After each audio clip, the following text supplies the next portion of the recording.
It's got 120 buttons, weighs over 30 pounds, and costs over $10,000 new. But somehow the accordion doesn't get a lot of respect.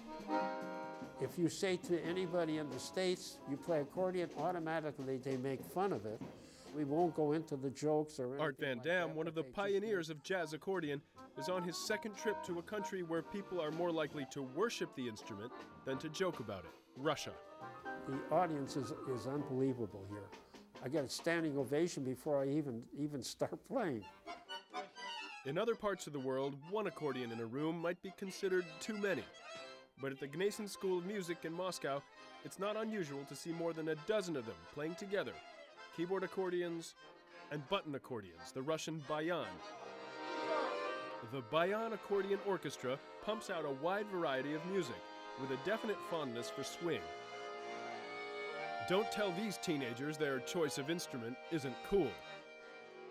The Gnesin Academy has one of the best accordion faculties in the world, which is why 23-year-old Dima Paminov moved 2,000 miles from Siberia to study in Moscow. The accordion, yes, it's a special instrument, but it's also unusual. The Russian people are more accustomed to the bayan because the bayan is associated with the Russian folk music. Mass-produced in the Soviet Union, the bayan spread Russian folk traditions and classical European culture to the far reaches of the communist world. Modern-day bayan music has come a long way since the days of Lenin. It may not always be playing in the most prestigious places, but it's never far from the spotlight. At the Kremlin State Concert Hall, Russia's most celebrated accordion player is rehearsing for a sold-out show. Valery Kovtun's professional career spans 4 decades. His mix of oldies, classical, and folk music manages to fill the 6,000-seat hall every year. When I hear the sound, my soul just takes off. The accordion is our national folk art, says Kovtun. It's the heart and soul of our culture. This year, the guest of honor was none other than Art Van Dam. Cultural diplomacy has always played a role in U.S.-Russian relations. While leaders may talk about pushing the reset button, a lot of other buttons are already at work. The fanciest button pushing was done by some of the younger players. It's really important that the young people continue what we started, says Kovtun.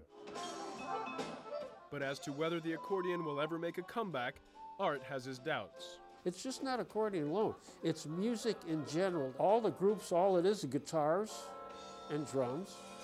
How about a good trumpet player, a good sax player, a young kid? Where's he going to get a job? Optimistic about the future. I believe in my instrument, and I think that it will be in great demand. We just need a little bit of time. The accordion may be the ideal instrument for a country as full of contradictions as Russia, with its willingness to embrace Western culture on its own terms, never hiding its Slavic sensuality or its technical achievements, sometimes defying description,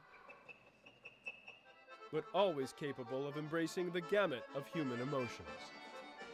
Dave Grout, CBS News, Moscow.